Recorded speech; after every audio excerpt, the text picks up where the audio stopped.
Hey, what's up mga kaballers? Maligayang pagbabalik sa aking channel. Halina't pag-usapan natin ang balita patungkol sa maaaring pagpunta ni Russell Westbrook sa Golden State Warriors. At ang balita naman patungkol sa si James Harden nga daw mga kaballers ang kukumpleto sa super team ng Cleveland Cavaliers. Tara na't pag-usapan natin yan dito sa Basketball Hot Shots.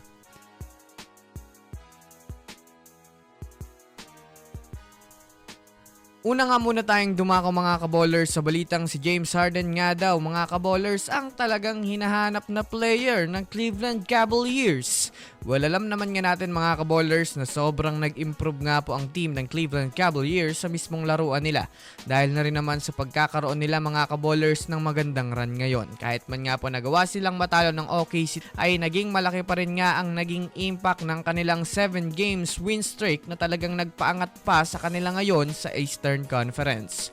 Sa kanila nga pong kasalukuyang lineup ngayon mga kaballers ay marami nga pong mga fans ang literal na nagbalik saya dahil na rin naman sa pagpunta sa kanila ni James Harden na masasabi nga natin na isa sa mga rason kung bakit malakas ngayon ang Cleveland Cavaliers. Ayon nga sa mga eksperto, isa nga daw si James Harden ngayon sa mga pumuno na hinahanap ng Cavaliers. Si James Harden nga po mga kaballers ay nag-average ng 24 points per game na masasabi nating sobrang laki nga talaga ng pakinabang niya ngayon sa Cavaliers lalong lalo na sa mga main superstar nito kagaya na lamang ni Donovan Mitchell.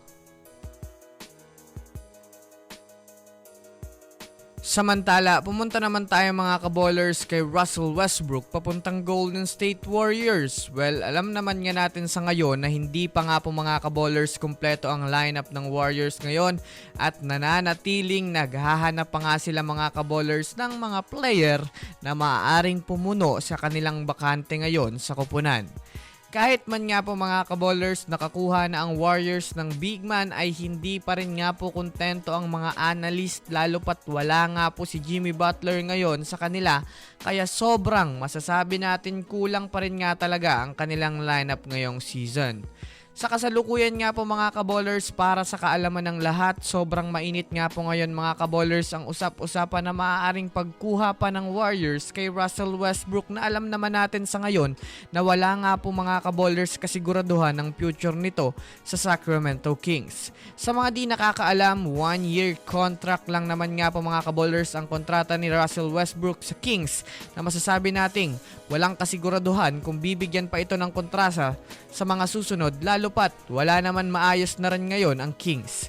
Kaya dito na nga mas umiinit ang usap-usapan na maaari itong kunin ng Warriors sa free agency lalo pat nangangailangan rin nga ang Warriors ngayon ng dagdag palakas pa lalo sa kanilang rotation sa court. Kaya labas mga Warriors fans, ano ang masasabi nyo sa teoryang ito?